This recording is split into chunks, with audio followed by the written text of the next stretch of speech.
Ayun na sa wakas, tila ba hindi na binangungot ang veteranong boxing promoter na si Baba Arum na siya ang promoter ng Japanese boxing superstar at current undisputed super bantamweight world champion na si Naoya Inoue na pag-isip-isipan niya na dapat ikasa ang matagal ng gustong nihiling ng mga boxing fans ang angas ng Pinas si John Real Casimero kontra sa rimaw ng Japan na si Inoue.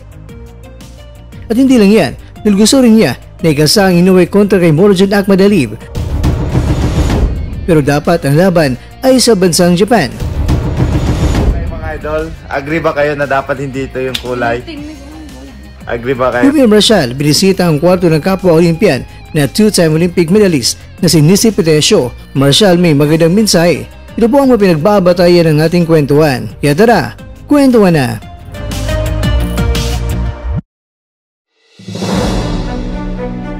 Ito ang ating mababasa sa balitang ibinahagi ng Japanese media na kung saan ay diretsa nilang ibinunyag ang patungkol sa sinabi ni Baba Arum.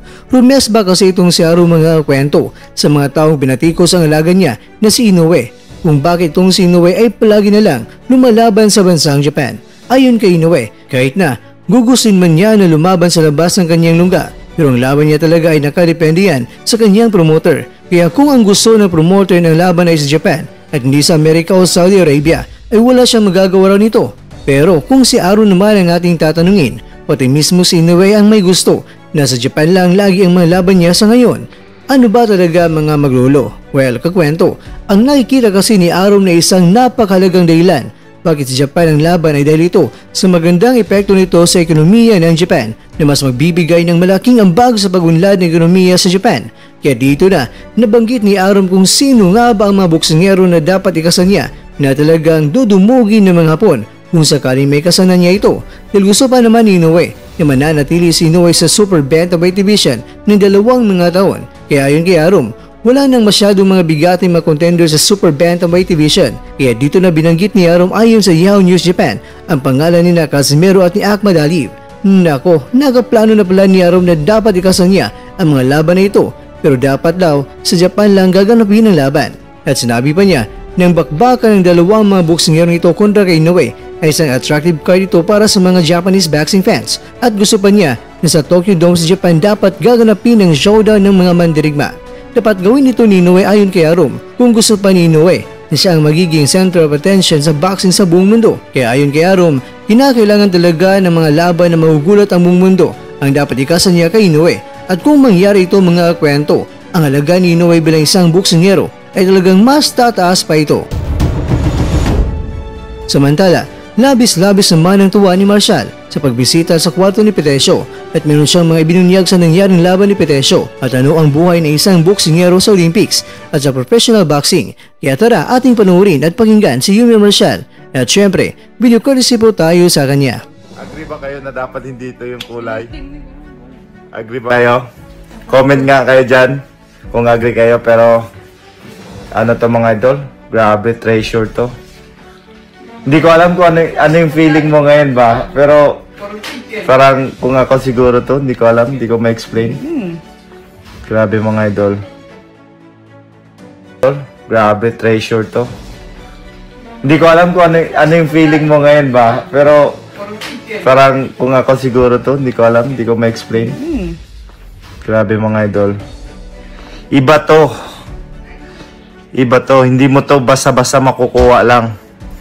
And I know sa lahat ng mga world champion sa boxing, alam ito. Kaya nyo kunin yung belt, kung anong belt man, regional or world title. Pero ito, grabe. Putas ng karayom yung nakahano dito, champ. Grabe. Pakis na lang. Pakis na lang mga idol. Grabe oh. Congratulations, champ. Tsaka ang ganda ng quality ng medal nila, no? Yung sa Tokyo, di ba? Madali mag-fade din daw yan eh. Ah, sabi nila. Pero, bala na. Kahit mag-fade ka pa, magkalawang ka pa. Pero, basta yung history. Yung history na yan. Grabe. Grabe mga idol. The only, Filipino boxer na nakakuha ng 2 medal sa Olympics. World champion.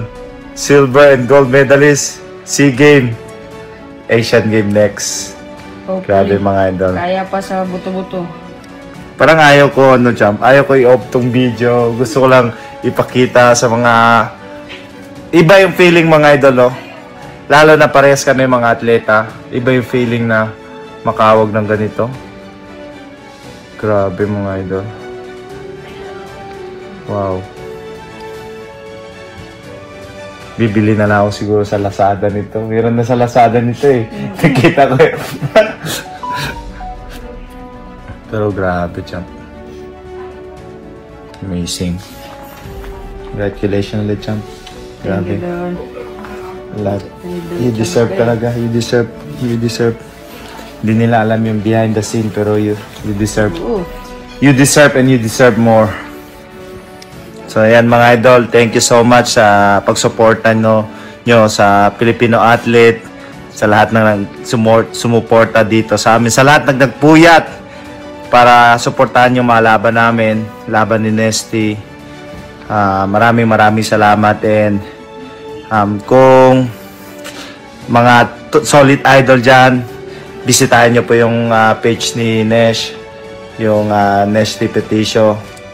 Yan, ano ka lang yung profile niya. Basta yung blue badge mga idol, siya yun. So, bisitahin nyo and follow nyo na din. Maraming salamat. Thank you mga idol. Peace out.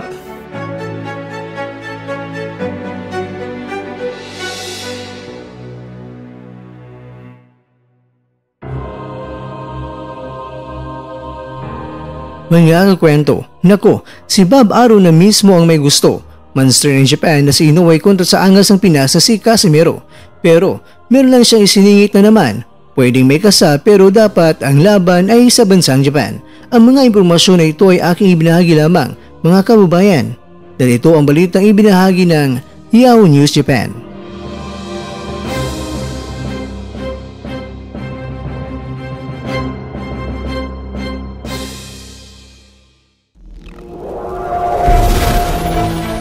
At dyan, nagtatapos ang ating kwento.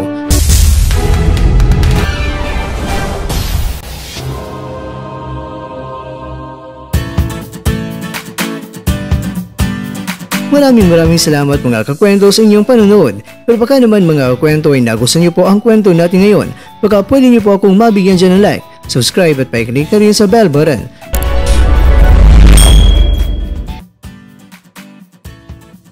Pero bago tayo matapos mga kwento ay syempre, shoutout po muna tayo dyan sa ating mga kakwento. Kay kakwentong Nueva Sam, kay kakwentong Cloyd Panganiban, kay kakwentong BJ Pen, at kakwentong nanonood ngayong shoutout siya dyan. Bueno, hanggang dito na po muna ang ating kwentuhan. At abangan nyo na po ating susunod na video. At dito lang po yan sa isang channel na kung saan maaring ito'y mga kwentong di pa na kwento sa inyo.